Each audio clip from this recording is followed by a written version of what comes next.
Today, I will take this time to talk to you about organizing the practice and process of people joining efforts and working together in the pursuit of common goals, and how that is a very important element in understanding responses to grand challenges that our societies are facing.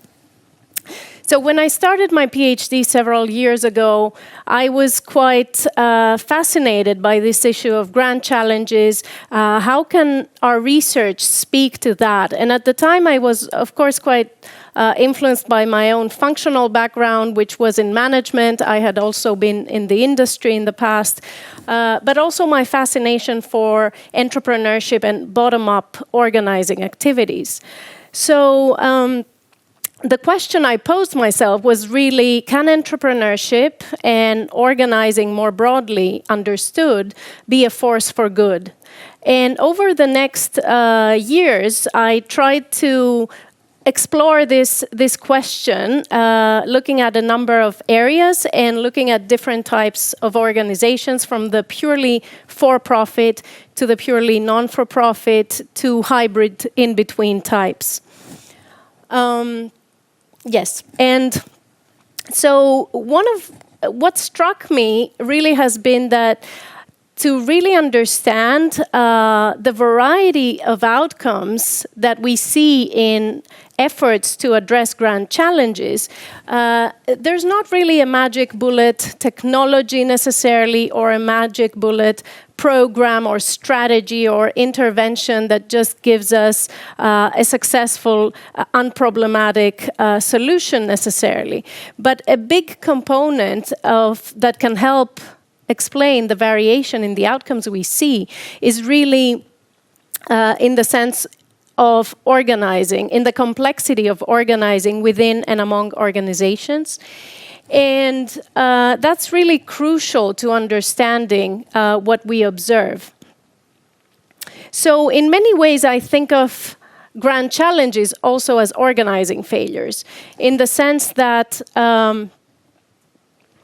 partially, but in my thinking to a large extent, they actually depend on these human components. These might be values and norms that different groups adopt. These might be professional associations and the ways professions organize.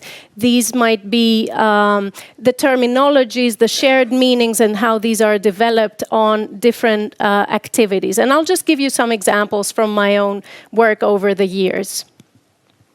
So one of the first things I looked at was microcredit, which is the provision of small loans to economically deprived people, typically women, at least originally. And the idea and theory behind this is that this will help them engage in entrepreneurial activities and lift themselves eventually out of poverty. This has been a massive, very popular solution for an intervention for tackling poverty.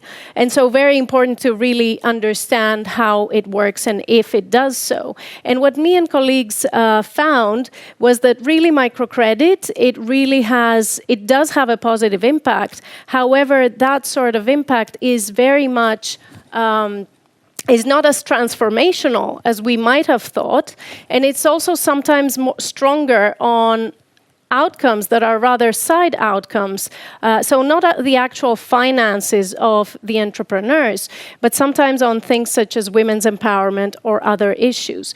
Moreover, it was very important the role to look at context. So the role of institutions is actually critical. And by institutions, one can think of both state institutions, but also of the ways that markets organize and can operate in an efficient way. So in fact, in context where institutions have been very weak, microcredit has had its most impact. So it works in a kind of substitutive function. A second topic and kind of promise for solutions to grand challenges has been this concept of social entrepreneurship, which has really gained traction from the 2000 onwards. And What's interesting to see here, this has been promoted by various elite groups globally, but has also created a lot of expectations for solving problems. What we looked at together with colleagues was also how these on the battles of what really social entrepreneurship means. So there have been two competing definitions or understandings. We can think of the one as market-based solutions for tackling poverty and other grand challenges, and the other a little bit less market-based, much more around entrepreneurship as social change, systemic change. So these different definitions have really clashed early on in this field's emergence. But due to actually quite a lot of resources and donors supporting both of these camps, let's say, this field has moved towards kind of accepting, agreeing to disagree in a sense. So everyone is welcomed under the camp of what social entrepreneurship can be. And that creates a situation where this is a very compelling, appealing term and field. It can be anything you want it to be. And that has certain positive impacts, but it also limits, to some extent, its possibility to really have transformational impact. A third example I wanted to share has been on my work on grassroots organizing in response to refugee crisis. I'm originally Greek, so in 2015-16, there were very increased refugee flows in Greece. And of course, a lot of the concern and the debate at the time was that the typical top-down institutional response of governments and large humanitarian organizations was being criticized a lot, and probably rightfully so, that it can be not as effective. It can also be quite inhumane in some ways, processing people like numbers, not really as human beings. So that became the impetus for the emergence of a lot of impromptu and bottom-up or grassroots organizing. So you can think of this as volunteers, regular people that somehow were drawn to the Greek islands, later on to the Greek mainland, and started to work on these topics. And what was interesting there was that a lot of these groups were very, very strongly values-based in what they did. So they really defined themselves in opposition to this top-down approach. It was all about them pursuing a very let's say, values-oriented and very distinctive way to helping refugees. And the assumption and the goal was, of course, for them to be more effective than the top-down response, but also more humane. What we found, again, here, there's always a complexity when you look at these things. And while for sure, this sort of organizing, it helps create a lot of appeal for volunteers, in particular international and Western volunteers. It also counterintuitively, being too focused on values, actually made them quite rigid in certain cases and not able enough to actually care for and to address the needs of refugees. So it kind of distances. Values can also have a certain darker side, and that does not disqualify this type of organizing, but it means it's important to also understand these dynamics. So values also do matter in the outcomes we see. And a final example I wanted to share is from the case of Hungary, and in particular, the Hungarian civil society. By civil society, I mean small, medium NGOs, as well as informal activist groups, or, activist groups.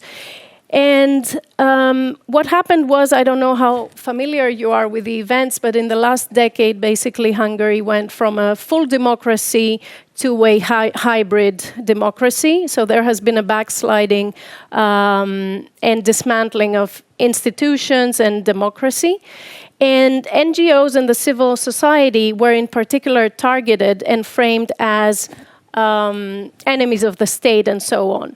So what we looked at here was how really you can organize, how you can resist in such a very hostile environment in many ways.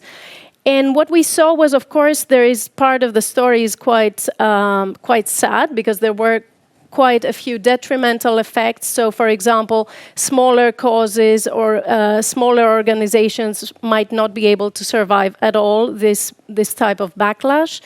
But there's also a partial positive story, which is that civil society really transformed. So it became much more interconnected. It went from competition to this norm of collaboration. It became much more professionalized. It diversified its funding sources. In a sort of way, it's what doesn't kill you makes you stronger. So there are certain dynamics there that are quite important to understand, and especially in how organizations work together and how the professional infrastructure of a field can actually support in times of crisis and develop even further. So from these very varied, admittedly, settings, I want to draw a common conclusion, which for me, of course, I'm an organizational scholar and a management scholar, so of course that's likely to be my perspective. But I just wanted to highlight for you also that organizing matters. And when I talk about organizing, in particular, also these kind of sometimes a little bit hidden influences, so the role of values, the role of institutions, the role of professional infrastructures and networks, the role of concepts such as social entrepreneurship and how they are understood and what meanings they are given. So these are not just side issues, these are really at the core of the outcomes that we observe in responses to grand challenges, and so are really worth looking into. So my hope is that after this short talk, that if you come across a spectacular success story or a spectacular failure story in a response to a grand challenge, that you might be able to recognize that and to appreciate the role of organizing and of all these a little bit invisible elements. And I also hope then that you might actually get in touch with me and tell me about this, because it might be something very interesting from which to learn and to research going further. Thank you very much for your attention.